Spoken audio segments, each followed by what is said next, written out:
What is up? How's everybody doing? Welcome to the first episode of Golden State Minded. Now, yes, it's true. I am a big 49er fan. I do host this 49er Minded YouTube channel, but I'm also a man of many hats. And the one hat that I do wear proudly, other than my 49er hat, is my Golden State Warriors hat. So today I'm really excited to bring on the first guest for Golden State Minded. He's actually a friend of mine that I met through a very good friend of mine who happens to be in the chat under the name Don Suave. And his name is Kevin Danna. He is the actual announcer for the Santa Cruz Warriors. And he has a lot of other gigs that he's done announcing too. Most recently, the preliminary games for the Olympics. He definitely did those TV games. You could see him on there if you go back and look at the clips. And I'm just going to play you a little intro to him if you're not familiar with who he is or if you don't think you've heard him yet. So just a moment, guys.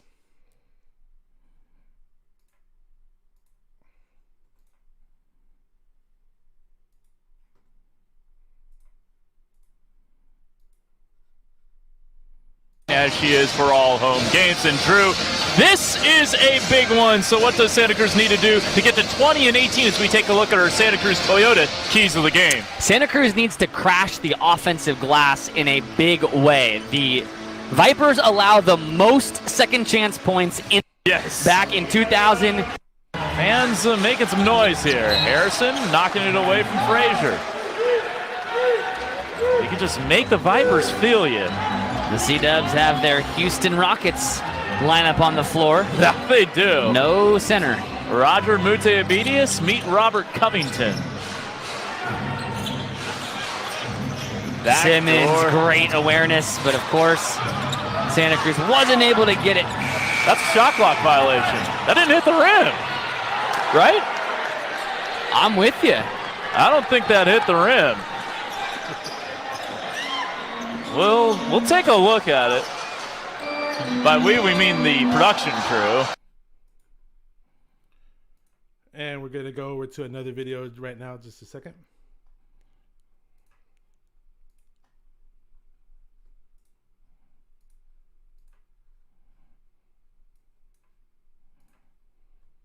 Pull back, hesitation, blows past Hort, rises to the rim, and pull back, hesitation, blows past Hort, rises to the rim, and hammers it home.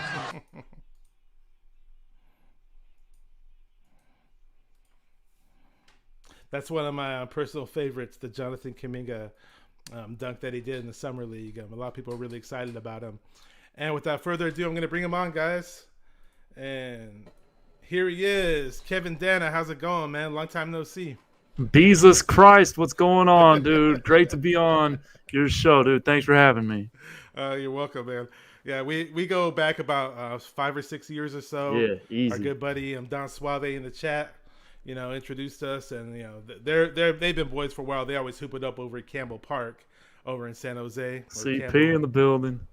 Before we get started with the questions, I just want to say what's up to a lot of the, loyal viewers for this first episode of Golden State Minded.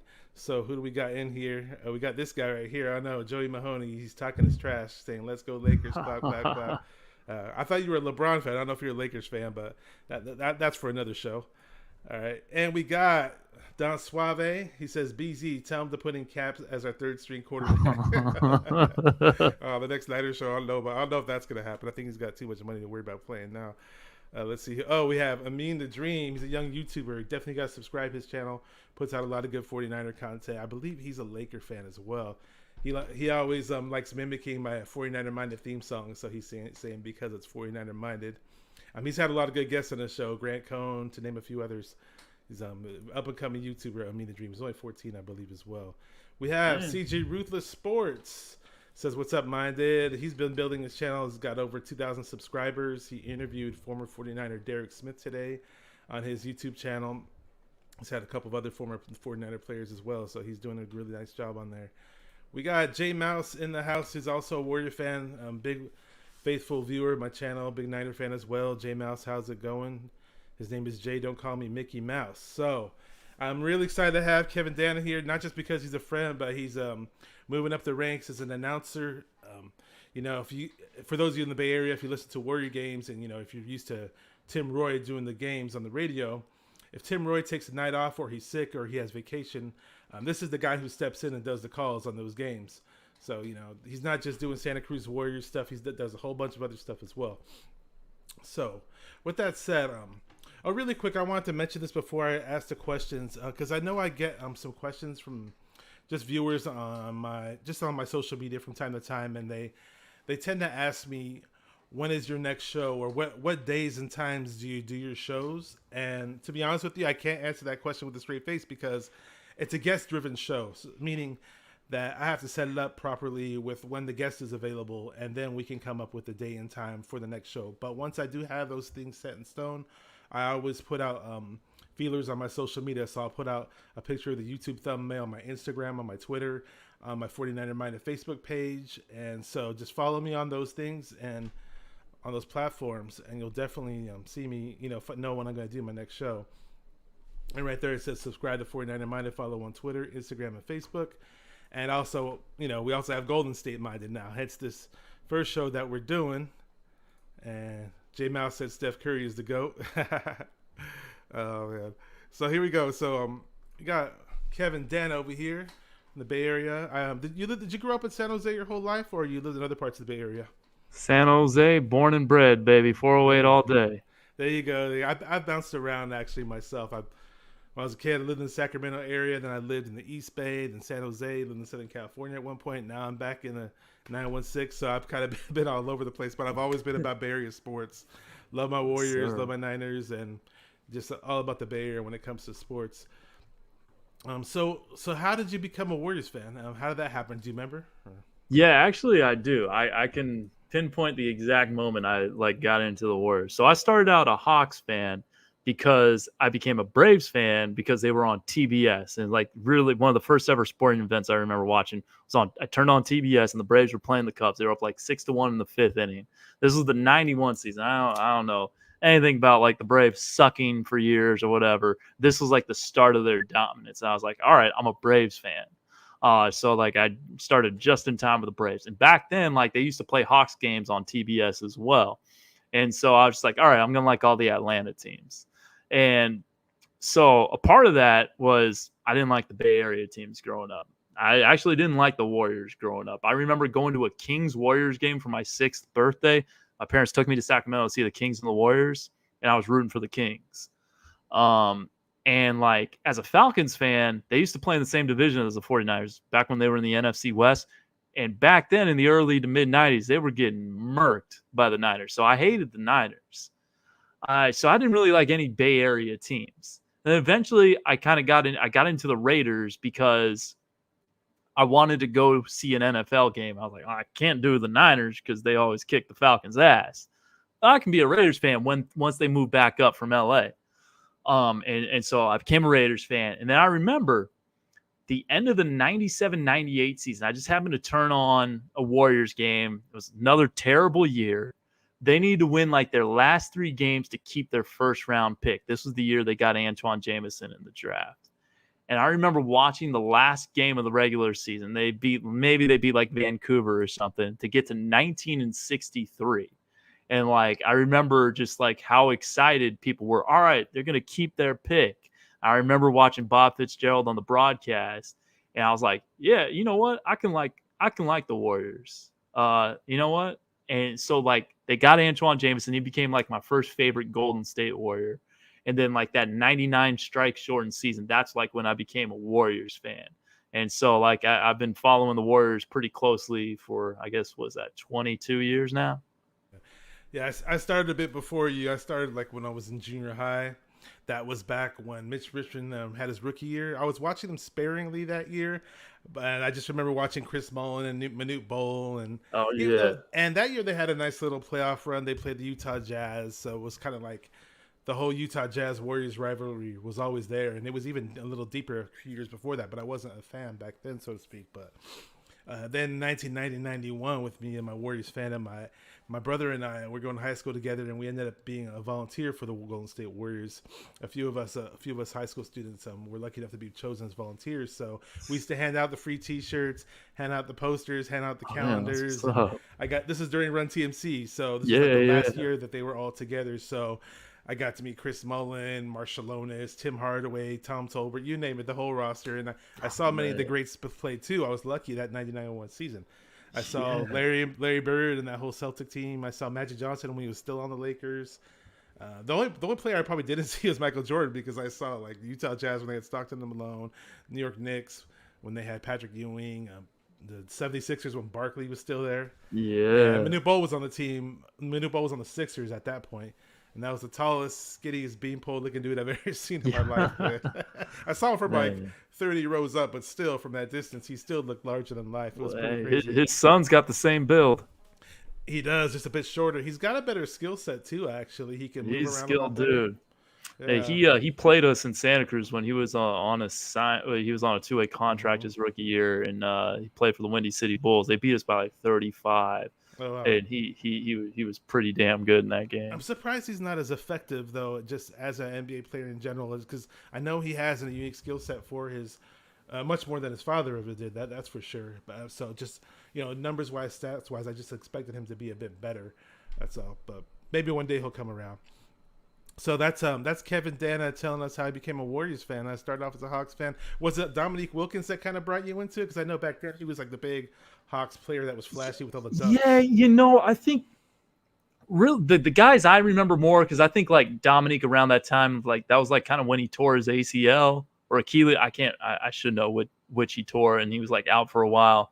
But really, like the Hawks that I were a fan of, Mookie Blaylock and Kevin Willis. Those like the two guys, and then like Steve Smith. Steve Smith was like my favorite player. Willis was like a 7-footer, but looked like a bodybuilder, but he had T-Rex arms, like little short. They couldn't really block shots. Yeah, so those were the guys, because I vividly remember the 93-94 season, like when I was really watching their games. Is they started 1-4, but then they went on a 14-game win streak, and they ended up getting the number 1 seed in the East that year. Lost in the second round to Reggie Miller's Pacers. But like that was like kind of the first Hawks team that I really remember. And so I don't remember Dominique Wilkins. Like I should pick up, I should search Basketball Reference right now and see exactly like what year Dominique was hurt and all. But like I remember that being a Mookie Blaylock, Kevin Willis team. I want to say they were both All-Stars that year. Certainly Mookie, maybe Kevin. Willis was really good at one point on the Hawks. Yeah. I wasn't a fan of Mookie on the Warriors, I'll tell you that much, when he was on the Warriors. Oh, so do you remember the first Warrior game you ever attended? Yeah, so the first Warrior game I ever attended was like for my 6th birthday. I went to the Kings Warriors game, but like as a fan, and I actually, you know what? I also went to, because that was my kindergarten year. I also went to a Warriors Nets game that year. It might have been before Warriors Kings, might have not been. And then my cousin took me to a Warriors Jazz game around that time. My cousin walked on at UCLA, and he was friends with Mark Eaton, who played for the Jazz at that time. And so like he took me to like go see a Warriors game, and then we met up with Mark Eaton. I actually got to shake like John Stockton's hand when I was 5 or 6 years old or whatever. So those would have been like the first 3 games, but as like an actual Warriors fan, it would have been that 99 strikeouts shortened season. I remember going to a game where they kind of like pissed away their playoff chances by losing to the Clippers back when the Clippers were like the worst team in the league. The Clippers and the Warriors, Bulls that year. I stuck with that whole drought that the Warriors had after they got rid of Webber. I lived through that, and just trading Webber and not going to the playoffs every year was a terrible thing to go through. Like that 99 year, they had promise. Like they were sniffing 500. They were kind of in the playoff hunt. I remember there was that game that year that like they blew like a 16-point lead with like 4 or 5 minutes to go against the Lakers. Like Kobe Bryant like missed a free throw on purpose, down too late, got his own rebound, put it back in, and sent it to overtime. Of course, the Lakers won. You were at that game? Yes, I was. Oh God, my brother and a whole bunch of friends. Yeah, that one hurt.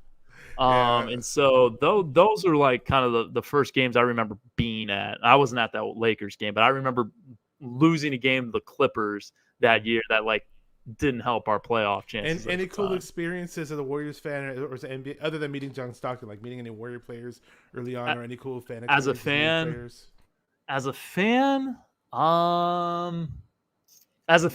being at those We Believe games in 2007. My friend from high school was going to school in Chicago at the time. This was our sophomore year in college. And he's like, you know what? we got to go to a playoff game. I'm coming back. I don't care. I'm coming back to the Bay. We're going to game 3 of the Maverick series. And the only way to get tickets was if he bought like the first and second round. And so he's like, just sell off my seats for me after game 3. And I was like, all right. I didn't really have much of an intention of going to the rest of the playoff games. You know, I was in school and I was taking like a more than a full load that spring quarter.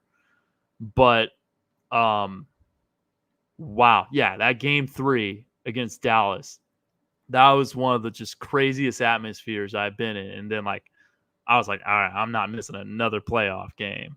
Game 4 was crazy. Baron Davis, the half court heaved, beat the halftime buzzer. And then coming back in the third quarter, and of course, game 6 blowing the Mavs out in the third quarter. Like, that was just, and then I see Joey Mahoney in the chat. I was at that game 3 against Utah, B Diddy dunk on AK-47. You were low. I was in the nosebleeds. I remember that. I just remember losing my freaking mind when that happened. Like those We Believe games in that 07 playoff run, I haven't been in a crowd that incredible since. That's why I'm saying don't sleep on Brandon Cardinal. He can get you a bucket. He can get you an offensive rebound. The janitor, didn't they call him the janitor? The janitor, yeah. He kind of got famous for when he was on the Mavericks team back in 2011 that won the title. And what what's funny is because like when the Warriors first initially acquired Baron Davis, I was like, oh, this is cool. You know, he might do something for the Warriors. And then that We Believe season was the season I wasn't actually living in Southern California at that point, so I didn't even get to go in the We Believe season games. and it's funny because the majority of the games that I went to as a fan were during that whole dark era where they got rid of Weber. You know, Jameson was just coming along. It's funny you mentioned Antoine Jameson earlier. I remember on that draft how some Warrior fans were really mad. They were like, "Oh, they should have kept Vince Carter. They should have kept," and I just kept hearing how. I don't know. They did that weird swap where they drafted Vince Carter and they traded Antoine Jameson. It was kind of weird. They did that. Yeah, I mean that kind of went over my head at the time. I still couldn't tell you like how that went down. I got you. Yeah. So so we got to know you as a fan, or got an idea how you are. So you've been to plenty of games as a fan, and obviously been to a ton after being a fan. But what inspired you to actually get into broadcasting? How did that come about? I always. You know the Dr. Dre song, The Watcher from Chronic 2001? That's kind of how I viewed myself. I don't remember the lyrics to the song necessarily, but I just remember like I always liked watching more than playing. And so like whenever I'm an only child, so whenever I'd play by myself outside, I had a basketball hoop outside that my parents put up for me when I was 5. Like I would always commentate on what I was doing. I always just thought, man, how cool would it be? Like I would like not hang out with friends in 5th grade so I could watch like just an NBA on NBC regular season Sunday game. Like I always just like watching basketball, any sport really, but like basketball for sure. That like pretty early on in life, that clearly became my numero uno. And I always just kind of like the art. What's up, Christian? Good to see you, man. C3 says my guy Kevo. Yes, sir, Christian. That's my guy from Yeah, I've known him since he was like 15. He's a Cherry Park dude, or that's where I met him. And so like I was always just about. I loved the broadcast. I loved broadcasting. I would sleep with the radio on. I was a big fan of the Doghouse, the morning show on Wild 94.9. Became a big fan of Howard Stern once I got Sirius XM. And I just love the art of radio. And then specifically once I started doing play-by-play, like once I got to college, like I just got hooked on it. I didn't really get hooked on play-by-play per se until like after college. But yeah, I always just kind of knew that like sometimes I would deny it to myself, say I want to do this, that, or the other. But like in the back of my mind, I knew I wanted to be a broadcaster. Yeah. It's funny because when I used to go to the Warrior games when I was volunteering for them in 1991, and I went to other games as well that I wasn't volunteering. I used to always run to Jim Barnett, and I always had these long conversations with him. And he knew me because I used to call in on his show. He had a little call-in show, and the 1991 season, it was called Pacific Sports Network back then. Then it changed to Comcast and all that other stuff. And when I met him here, I was like, "Hey, yeah, I'm Bashar from Pinole." And every time I bump into him, he's like, "Hey, it's Bashar from Pinole." And one time we left this game, and we left the game in '99, and we were walking in the parking lot. I saw Jim Barnett from far away. I was like, "Hey, what's up, Jim Barnett?" And I was with like about 10 other people. And then he's like, "Hey, it's Bashar from Pinole." He was like 100. Awesome. He was like 100 feet away from me, and it's funny because like last year I was just talking to one of my friends that I grew up with. He said, "Dude, you know how awesome that was? I used to always tell till this day I still tell my friends about that story, man." Blah blah. And I didn't think it was that big of a deal. I thought it was cool, but just I used to always try to talk to those announcers too because I just thought they were so cool and larger than life. And even when I got to meet Greg Papa, I thought it was cool, and I was kind of with you there too because I just thought the whole idea of broadcasting was like a fun thing. And props to you, man, because it's a hard business to make it and get into it. And here you are, man. You're definitely doing your thing with the Santa Cruz Warriors. And I hear that you cover other sports as well. What else have you covered other than the Santa Cruz Warriors? And obviously did the Golden State Warriors radio broadcast as well. Dang, thank you, man. Appreciate it. Yeah, Jim Barnett's a great dude, by the way. Awesome. Like I got a chance to broadcast a couple games with him on Golden State Radio. It was I was just like, oh my God, I'm broadcasting with Jim Barnett. Like, this is crazy. Go. But all right, so I just got back from a water polo broadcast I did at Stanford. So I work for, in addition to the Santa Cruz Warriors / Golden State Warriors, I work for Pac-12 Networks, and for them, I've done water polo, wrestling, basketball, volleyball, and soccer. I work for Stanford Athletics, and I do their women's basketball on the radio, and then for their web streams, like I did tonight, do anything from water polo, soccer, volleyball, baseball, softball, field hockey. I did field hockey earlier this week, swimming, gymnastics, a little wrestling. So like kind of whatever there is. Lacrosse. Yeah. No. So hey, maybe you mentioned wrestling. Maybe we'll see you doing a WWE broadcast or AEW or TNA, one of these broadcasts. I haven't done professional wrestling, just amateur wrestling. I got you. But yeah, no, I just love the art of play-by-play. I love learning a sport, diving into the rule book, figuring out how to like say different things to make it sound like learning the lingo of a sport to make it sound like you've been following the sport longer than you actually have. And so like I really like that process. I love the research process behind it. For those fans of The Wire, rest in peace, Michael K. Williams. But I kind of like envision myself as like a Lester Freeman type, just kind of like really getting into the nitty gritty of stuff.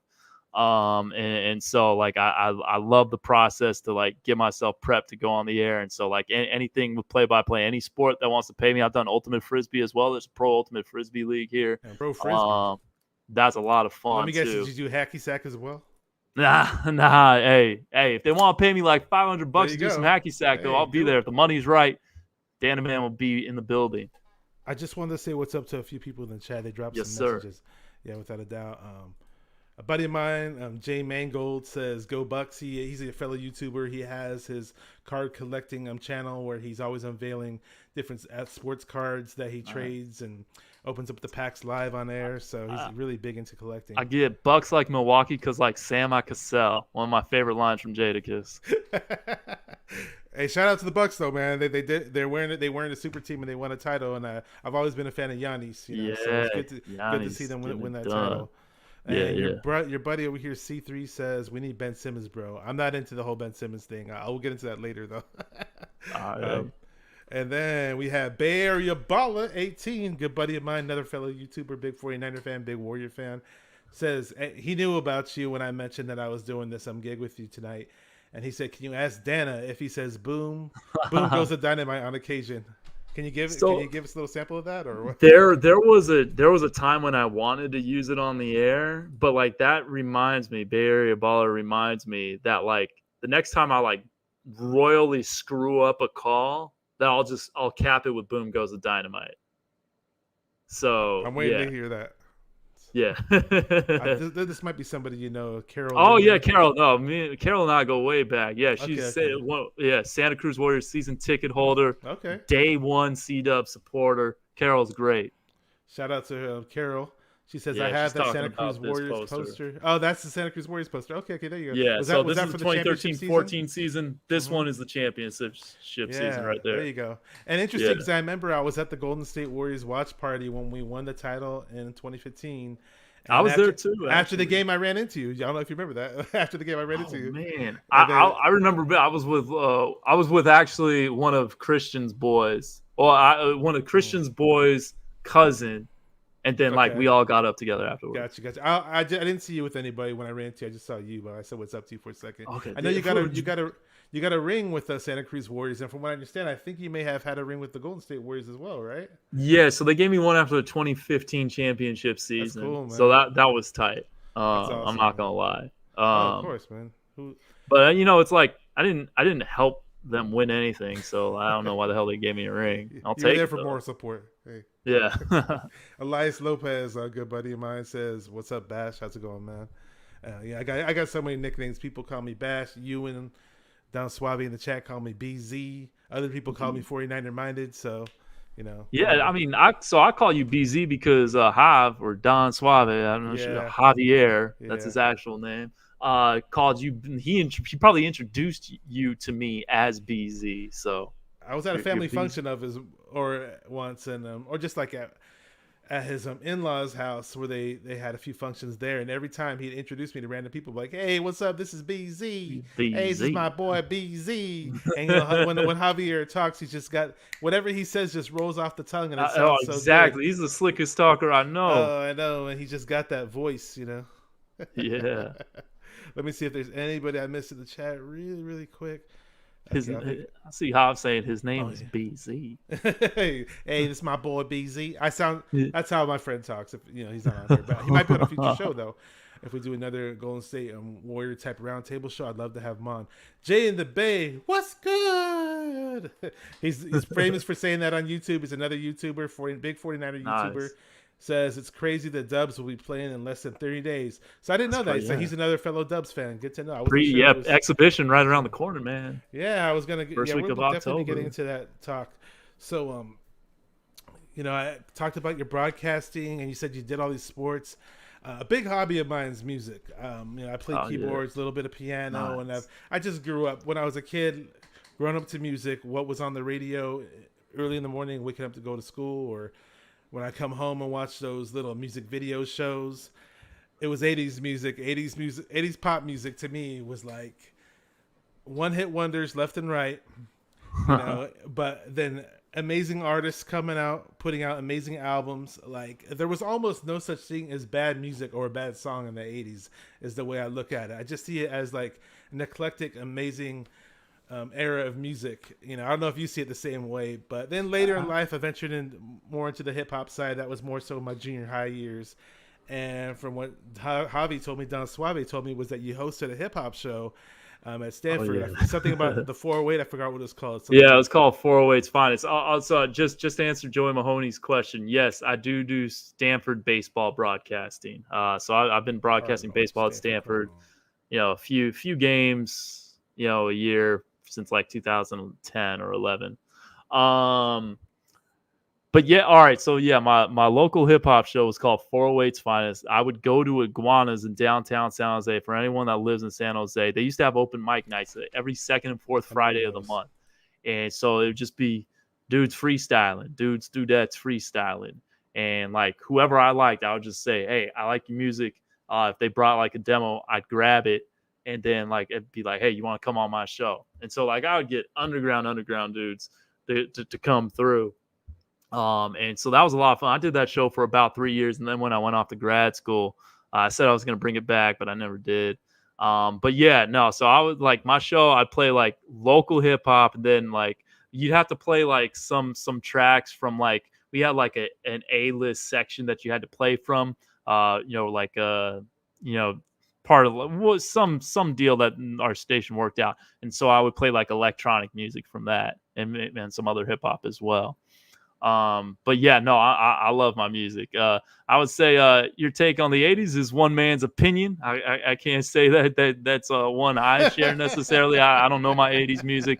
I do know my 90s music, and going forward, I always try to stay current with the artists that I like, even if they're not popular. In the words of Dead Prez, I don't gotta like it even if they play it a lot. So, I might not listen to the most.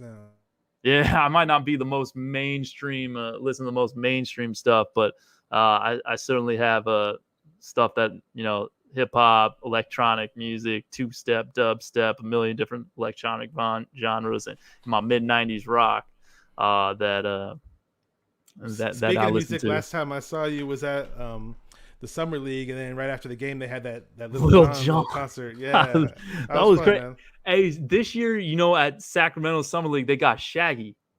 So, That's yeah. cool. Yeah, they played. Yeah, so that I mean they're pulling out the coin. They're breaking out the bank to get some of these these artists out there. This Joey Mahoney guy's all about his country music. He's saying no Jason Aldean, huh? LMAO. Yeah, I'm not big on the electronic music scene that you mentioned. Electronic, I like, if it's good, a good song here or there, I could catch on to it. Oh, Don Suave said, okay, before we get into basketball talk, because we're gonna get into the Warriors talk in a minute. John Suave says top 5 rappers of all time. All right, Yo, Kev. All right, I'll give you my 5 favorite, not necessarily in any order. I got you. Eminem, Cannabis, Royce the 5'9", Raz Kaz, and Lupe Fiasco. And coming up, and I think one person who might crack that top 5, who I just got into like a year ago, Sa Rock, SA-ROC. She dropped the best album of 2020, hands down, Sharecropper's Daughter. And I just got one of her albums from 2014 that I really like called Nebuchadnezzar. Big fan of hers. I think she might be able to crack the top 5 at some point. But those are my top 5 that I listen to. Nas is just on the outside of that. Yeah, I've always been a E40 guy. Okay, 40 Water. But growing up, I just watched Yo MTV Raps religiously, so I was on the Tribe Called Quest. The Beastie Boys saw him live 3 times, seen Tribe Called Quest live, loved EPMD, Too Short of course. Digital Underground was a big influence on me, so loved all those. I thought that the late 80s, early 90s, NWA obviously, late 80s, early 90s was just a great era of rap for me. I don't necessarily, like you, I don't necessarily have like a top 5, but I'm just throwing out names of KRS-One, Boogie Down Productions. That's okay. Yeah, there's just so many awesome rappers I listened to back in the day. So. Man, KRS-One had probably a top 25 diss song of all time when he got after Nelly with that song Over Here. That was like kind of the KRS-One I knew. I know his older stuff. I know more of his older stuff. Okay. How about this? Here's a nugget for you. When I came up with the name 49er Minded, and this show's Golden State Minded, because KRS-One had a song called Criminal Minded. Okay. If you don't know, you got to look it up. That's a classic by KRS-One, Boogie Down Productions. So definitely a great song by him. And that's New York is like the birthplace of hip-hop. Yeah. So before we get into the basketball questions, it looks like I covered all the, getting to know who Kevin is questions. Our final question is... Now, I believe you come from Italian heritage, so this is a good one for you. I'm sure you like to eat pizza, I'm assuming, right? Yeah. Okay. So what do we got here? You're gonna go. So if somebody says, "Hey, let's go eat pizza," are you gonna go to your favorite? Is it gonna be a New York pizza spot or a Chicago style pizza spot? Man, it's gonna be a round table pizza spot. That's the best pizza in the world. I don't care what people say. I don't like deep dish. Deep dish is nasty to me. I mean, it's okay. I lived in Chicago for a year too, and everyone's talking about Lou Malnati's and Gino's Giordano's, yeah. And like that's cool, but it's not round table. I don't care. It's the last honest pizza. It's pizza royalty. Yeah, I'm saying their slogan. It's the best pizza. I like. That used to be my birthday dinner. Like that was my COVID birthday dinner when I turned 34 last December 10th. Okay, I couldn't celebrate with anyone. I just went to my parents' house. It's just the 3 of us before we were vaccinated and stuff. Mm-hmm. And so, yeah, we ordered round table. Yeah. I do have a pizza oven in the backyard of my house, so I don't make pizza all the time every week or anything like that. But when I do make pizza, I kind of prefer to eat my own pizza. But my go-to spot, because it happens to be the closest pizza place to me, is Round Table. I was gonna say, hey, we hang out. Next time we hang out, BZ, don't make pizza for me. We'll just go get some Round Table. All right, we'll go to Round Table. And if you go to Round Table on a good day, well, this is before COVID, they'd have those buffets, those little Round Table lunch buffets. I'm not sure if you ever hit those up. Yeah, those are on point. Okay, we're gonna get into the basketball stuff pretty soon. And just one more thing, says BZ, can you shout out my top 5 greatest rappers of all time? He says Tupac, Biggie Smalls, Jay-Z, Drake, and Ye. I don't know who Ye is. Who's that? It's Kanye West. Oh, Kanye. Kanye West. Man. Oh my gosh. I was throwing a little nugget to him about hip hop. I was saying that the DOC had he not messed up his vocal cords in that bad car accident, his name would have been up there. In my opinion, might have been up there in the conversation with Tupac and Biggie. But we're never gonna know that because he only dropped one album. And Mahoney says, "Do I get an invite?" Yeah, man. If I make pizza again, sure, why not? Oh, here we go. And one more pizza thing. Yo, Kevo, independent local pizza, yeah. Pizza My Heart. Yeah, I remember Pizza My Heart. Oh yeah, I've been. So the Pizza My Heart, I know the one she's talking about specifically. Like, yeah, I've been to that one like 1:30 a.m. in Santa Cruz on Pacific Ave a couple of times. Yeah. She says Pleasure Pizza, Showtime, and Aptos. Yeah, I haven't. I don't know Aptos too well. In San Jose, my spot was Slice of New York, over on Stevens Creek. Slice of New York. Oh yeah, I think I know where you're talking talking about. Small little hole in the wall, but New York style pizza. They do a really good job. Where on Stevens Creek? Like near like the Auto Mall? Before the Auto Mall, kind of in between the Auto Mall. Actually, it's near a Round Table. Actually, it's not too. But it's in the man, you messed up. You should have been going to Round Table, bro. I like it better than Round Table, man. But hey, Round Table's not bad. I like their toppings, as they say. Yeah. So all right, now we're gonna get into the Golden State Warrior talk. This is Golden State Minded. And we got to know who Kevin Danna is, Santa Cruz Warrior announcer, Golden State Warrior radio announcer from time to time, and just everything announcer. Will announce every sport there is almost. Okay, so the return of Klay Thompson, the return of the Splash Brothers. What have you heard so far as Klay Thompson's development and his return in 2021? Is he going to be the Klay Thompson of old? What do you think? I mean, I hope so. If he can get anywhere close to the Klay Thompson of old, I think Golden State would be in pretty good shape. I remember, I don't have any inside information on this, but I did remember hearing Ramona Shelburne saying on The Jump that like the plan was that he was gonna they were gonna target a Christmas return date. Now that he could come back earlier, maybe a little later, but that would be so he'd be good for like 50 games this season or something like that. And so I mean, I guess that would be my hope then, that Klay could come back by Christmas. I mean, because the draft was November 18th, 2020, which is when he tore his Achilles. So that would put it at like 13 months and a week. So yeah, I mean, I guess like the silver lining is you saw how good Kevin Durant was when he came back from his torn Achilles. Like, he didn't skip a beat.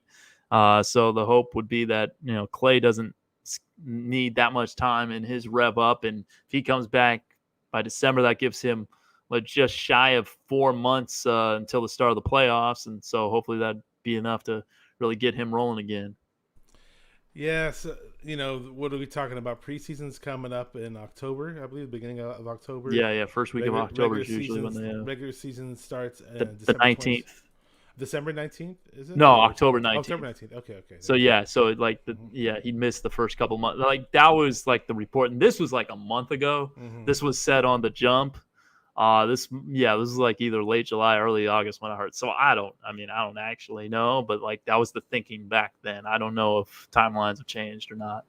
Okay, so let's just say the NBA season starts right now, and Klay Thompson isn't ready to go. Who do you have starting in place of him? Who would you put, or who do you think is going to start? Yeah, I mean, I think probably the candidate, if he's healthy and he's said he is healthy, Otto Porter sticks out as a guy who could step into the starting five. I really like that pickup for Golden State. This is a guy not too long ago. He's a career 40% three-point shooter. He averaged like 15, 16 a game, 1 or 2 seasons. He wasn't super healthy last year. He's been banged up. He only played in like 28 games. So a little more than almost 40% of the season that he played last year, split between Chicago and Orlando. I forgot that he was on the Magic until like I looked up his info. He played 3 games for Orlando last year. But I think he certainly makes sense. You have options there depending on how far the rookies come along with Moody. Moses Moody, Jonathan Kuminga can play in those spots. Of course, you have Andre Iguodala, who you just got back. I really like getting Iggy back. And Nemanja Bjelica, he's kind of more of a 4, kind of a 3.75 maybe. But I mean, maybe he could. Yeah, no, he wouldn't be in that spot. But I would lean Porter right now. I could be wrong. Yeah, I was thinking Porter too. That's who I was kind of thinking of.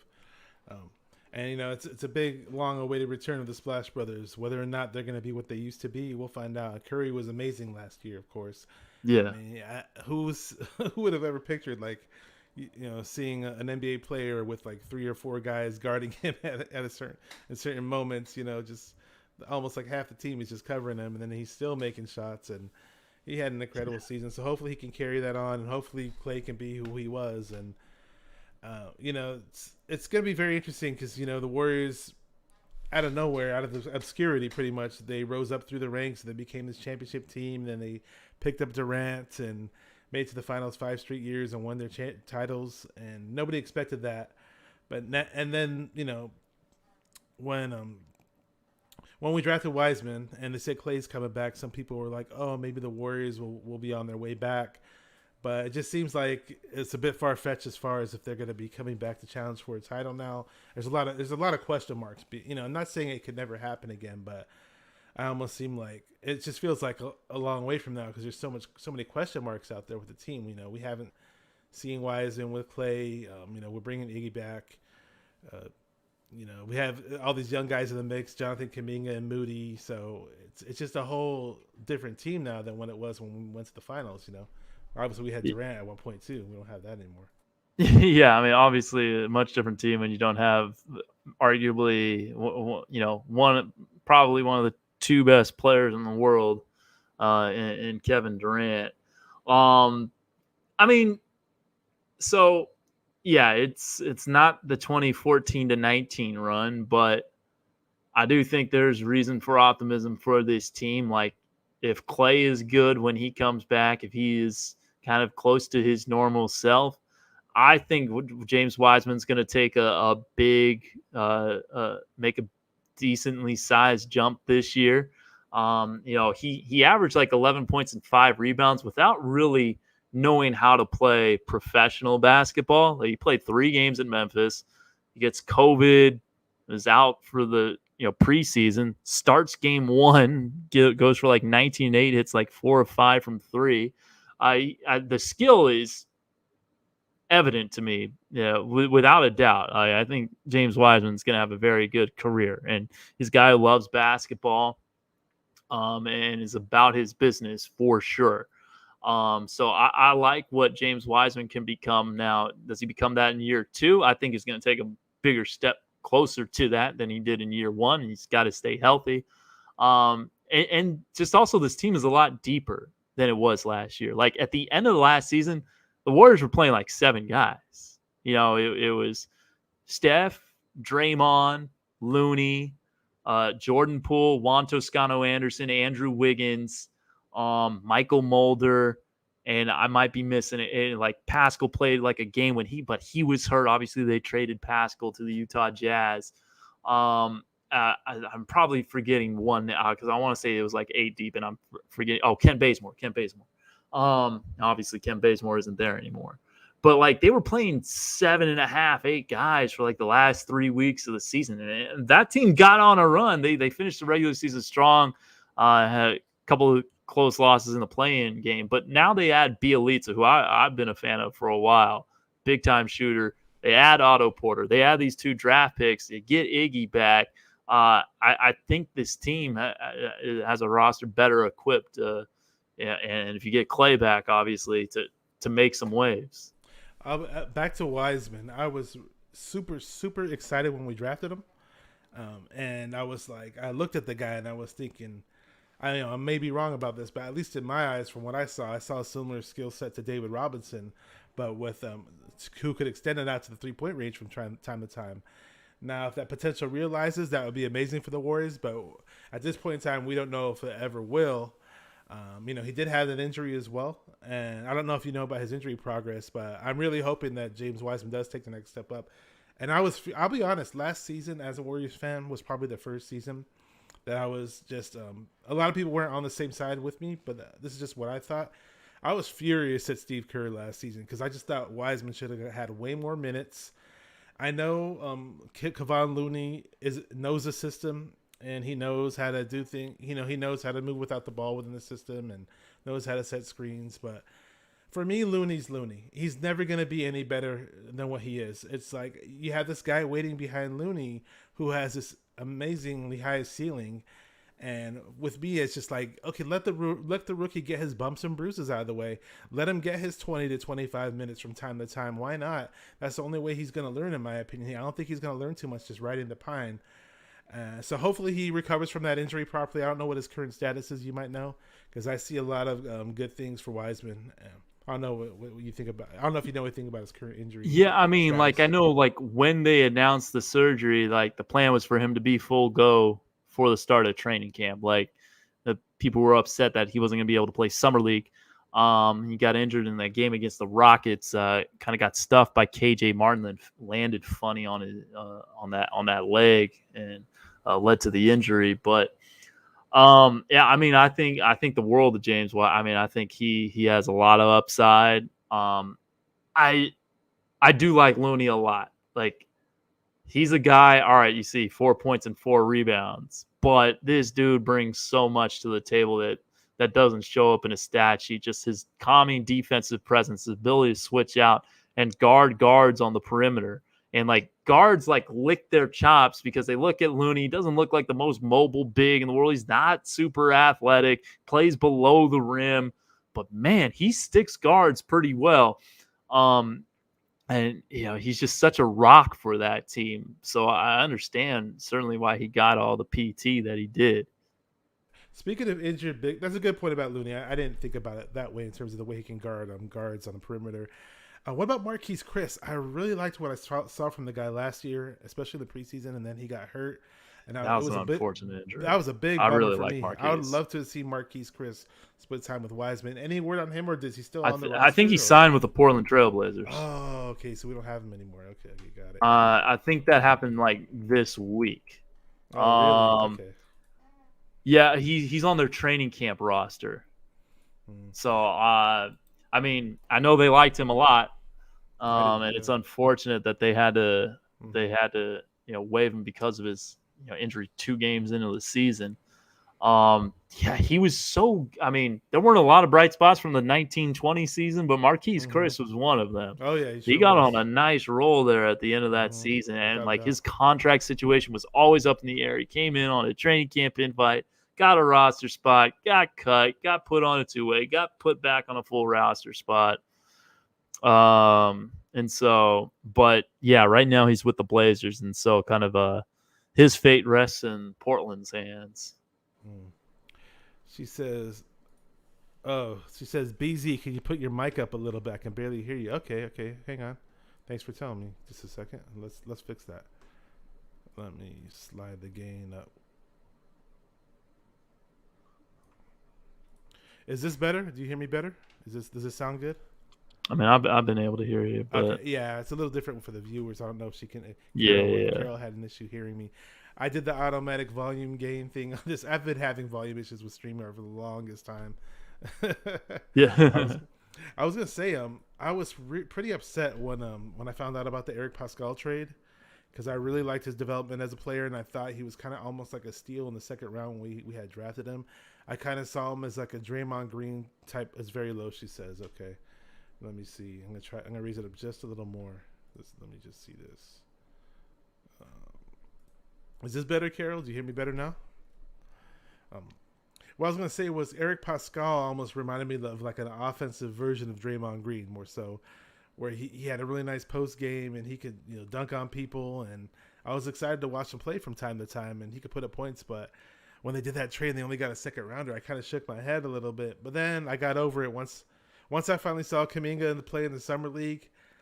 Joe Shasky from 95.7 The Game, Butcher Boy. You may know Butcher who he Boy, is. good dude. He went to a summer game. I think he was watching it on TV or he went to the game in the summertime. I think he was there. Yeah, because he tweeted out something to the effect of, Jonathan Kuminga has a linebacker's mentality when he's on the floor, and when he does and then when he said that, it opened up my eyes. Like, wow, what's he talking about? So I went and watched some highlights, and then I just right away. Like, the stuff I saw from Jonathan Kuminga in the Summer League, to me, impressed me a whole lot more than what I saw from him in the G League when they showed his draft highlights on draft night from the G League, from the Ignite team. I see a guy who's super aggressive with the ball, and he can, he's not scared to take the ball into the middle of the paint. He's got some nice post moves. He just in traffic, he likes to score in traffic, and just he has this aggressiveness. And just like Joe Shasky, Butcher Boy said, a linebacker's mentality. And even as good as Pascal was, I just think I see a much higher ceiling on this guy Kuminga. And when he dribbles the ball, I don't think I'm the only person who says this, but he kind of reminds me of Giannis. I don't know, that style. Really? The way he dribbles into the paint, it kind of reminds me of Giannis a little bit. And then they were saying on draft night that he had a poor shot and he had really low shooting percentages on paper, and he did. But when you watched him shoot in the G League, his form looked okay. It didn't look like he had bad shooting form. And I know in the Summer League, I think he did improve a whole lot on his shooting, if I'm not mistaken. I think, you covered the Summer League. You can go ahead and tell me all that you feel about Kuminga since you got to watch him. Yeah, no, I mean, so like when he dropped, quote unquote, to the number 7 pick, I was chanting Kuminga in my apartment, and like I marked out pretty good when they got him. Anyone who comes through the G League, I'm a big fan of. That G League Ignite team, I think, was like one thing that took the G League to the next level, and so he was a part of that original roster, and he and Jalen Green, really kind of, being 2 top 10 picks, I think was just, great for the league that I work in. But yeah, so when I saw Jonathan Kuminga in the G League, their very first game was against the Santa Cruz Warriors. And in that game, I thought Kuminga was the best player on G League Ignite. I thought he was better than Jalen Green. Now, Jalen Green got better from there, and I think he came out clearly the better prospect than Jonathan Kuminga at the time, and that's why he went second. But like Kuminga, there's everything you mentioned, strong body, can get to the hoop whenever he wants to. Defensive versatility, like they were having him guard 5s in the summer, and he could guard guards as well. He can go 1 through 4.5, 1 through 5 defensively. Also, he's an underrated passer. Now, sometimes he gets a little ambitious with his passes, and that'll lead to some turnovers. He turned it over like 6 times in his first Summer League game.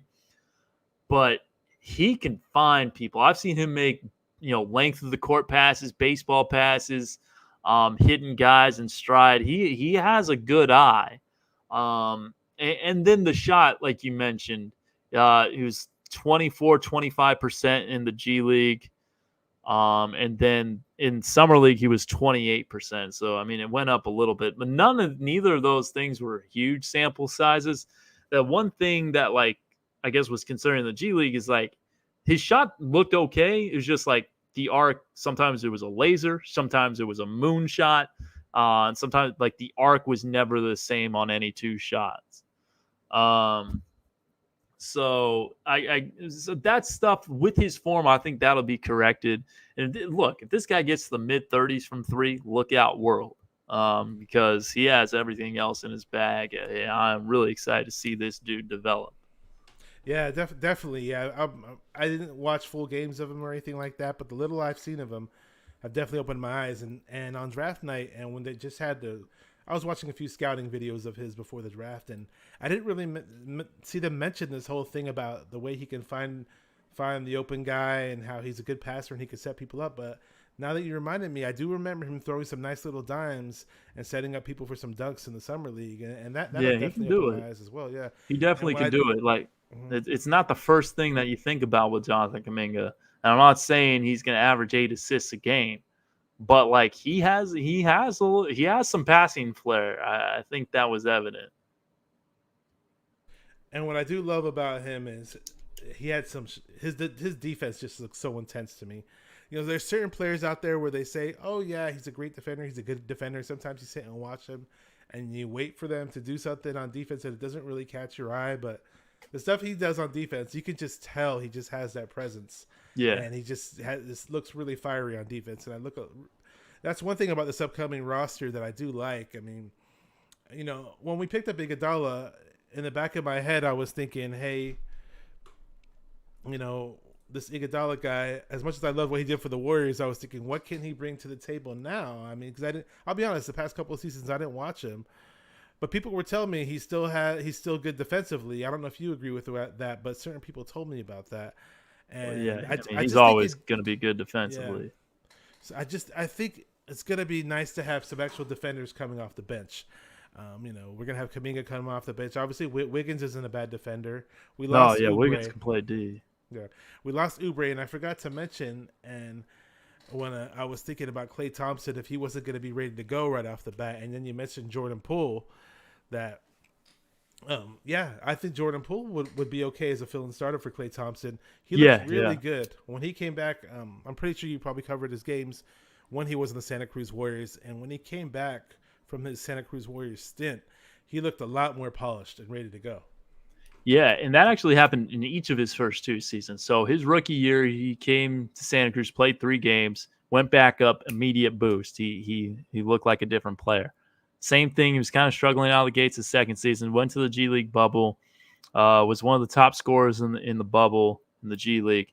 And then like his first game back, I think he had like 26 at Phoenix in early March. And then, had put together a few 20-point games and hit some big shots down the stretch of the season. And I don't think people are I think he's answered a lot of questions that were out there about his game. I'm really looking forward to seeing what he can do in year 3.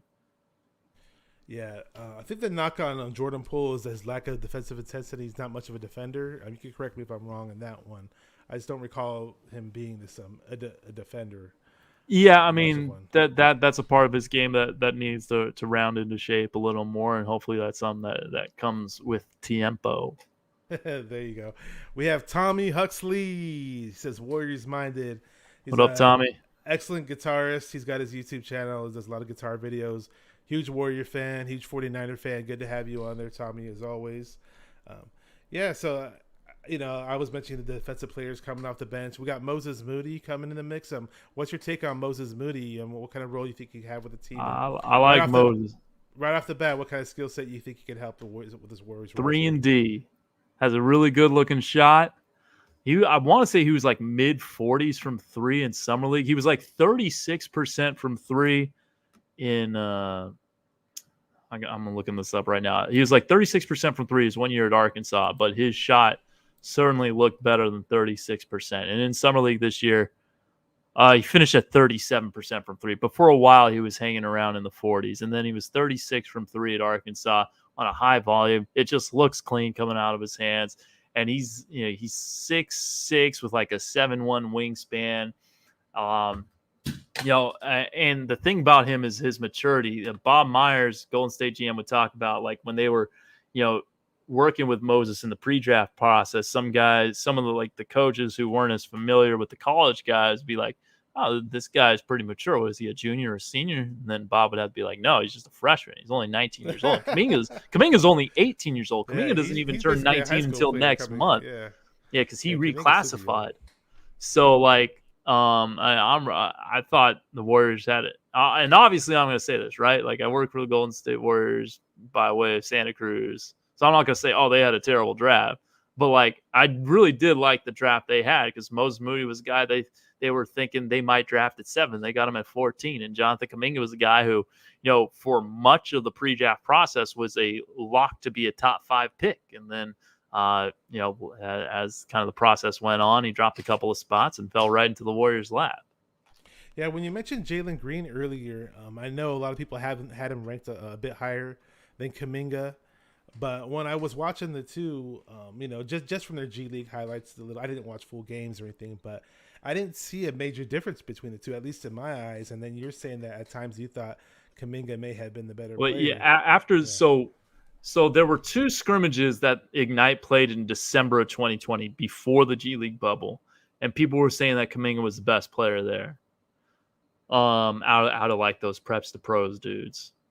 The first game of the G League regular season, Kuminga was the better player, and I don't think that was up for debate. But like Green was consistent. He just couldn't, and he got better. And it's just, there's an easiness, there's a smoothness to Jalen Green's game that is just kind of on another level than just about, every other prospect that was in this draft class. And so I I don't think there was anything wrong with where he was slotted in this draft. Like, he's an easy scorer. He showed it in summer league. He averaged like 23, 24 games somewhere in there in summer league with Houston. He's going to be a lot of fun to watch. As far as Moody goes, who would you liken Moody to? Moses Moody. Was there a player that you could think of within the past 20 years or 15 years of watching the NBA that he's similar to? That's a good question. I haven't thought about a comparison for Moses Moody. Nothing's like coming to my mind right now. I'm trying to because people would say Jaylen Brown with Jonathan Kuminga, like that's the guy that reminds them most of Kuminga. Which Kuminga, I love that.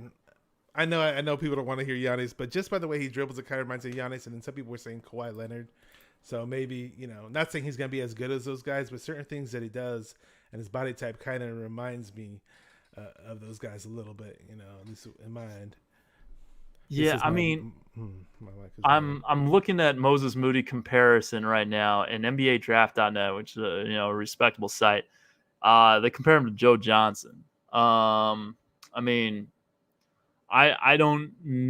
really have one out of my Mikal Bridges, OG Anunoby, or a couple other names that are kind of alongside Moses Moody. So those are some names. I didn't have one off the top of my head. I'd do some research there.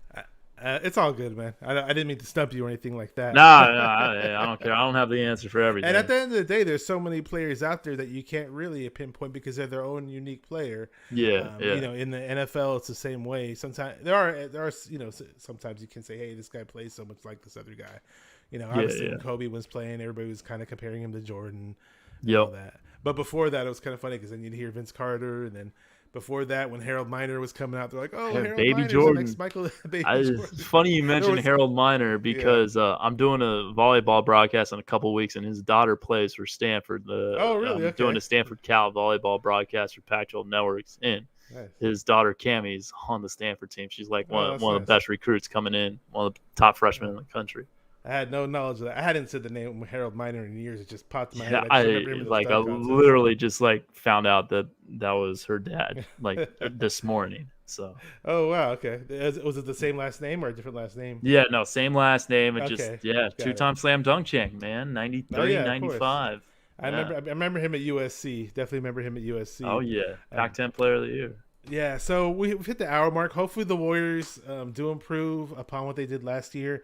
Their roster does look a lot nicer. The problem is, though, LeBron being the GM / coach / commissioner of the NBA has built up a super team in LA, and then Phoenix Suns looked really good last year. Phoenix ain't going anywhere. Utah's not going anywhere. Yeah, so Dallas is going to get better. Yep. So it's not gonna, regardless of what talent the Warriors put on the court and whoever's coming back, it's not going to be easy by any stretch of the imagination. Any final thoughts? Plug your book, by the way. I don't think I threw the link for your book in the description, but maybe I should do that while we're talking. And if you have anything else that you want to plug, anything else that you want to plug about yourself, feel free to do it now, man. Oh yeah, follow me on Twitter at Kevo408. The book that BZ I think is talking about is a eulogy for professional basketball in Idaho. I was at the last game in Idaho Stampede history. Because they were playing the Santa Cruz Warriors. And so I just kind of tell the history of the franchise through the eyes of a season ticket holder who was there from day one to their last day. They're now the Salt Lake City Stars, so they're not in Idaho anymore. Boise's a great town. I sold probably 20 copies of that book. A real New York Times bestseller. That the link to that is kind of linked, is a pinned tweet. I'm working on another book right now on the Warriors championship, Santa Cruz Warriors championship season in 2015. So we'll see if and when that comes out. Just watch I'm being told the Santa Cruz Warriors schedule comes out next week. So be tuned because we're probably going to play G League Ignite a lot this year. So you'll get to see the next Jalen Green and Jonathan Kumingas up close and personal. And my Twitter again at Kevo408, KEVO408. Yeah, I put his Twitter in the show description, And I just now put, if you refresh it, it might show the link for the book as well. But yeah, man, it's been great having you on. Shout out to all the people in the chat, and Jay Mangold, Carol Linder, the Santa Cruz Warriors season ticket holder, Tommy Huxley. Who else? We had Joey Mahoney, Don Suave in there. We had a great cast of character. Barry Baller 18, Christian, Lopez, C3. Christian 3, C3. Yeah, it's been a lot of fun on here. First episode of Golden State Minded. I'm really happy that I had you on. It's been my pleasure to have you on, and it was a lot of fun, man. Talking about the Golden State Warriors and talking about you as a person, man. I learned a lot of things about you that I didn't know today. So hey, you know, I am my favorite subject, so I'm happy to talk about myself anytime. All right, guys. So that about wraps up the show. Again, it's been a pleasure having Kevin Danna on the show for the first episode of Golden State Minded. I'm always going to continue and do 49er Minded shows. Probably do one. My next episode will probably be either on Friday or Saturday. And before I go on live, the day or two before, I'll probably have the guest announced by then. And with that said, man, it's been a lot of fun. We're going to wrap up the show, guys. It's been excellent. Thank you for everybody in the chat. And just keep repping those Golden State Warriors and stay Golden State Minded. Peace. Peace.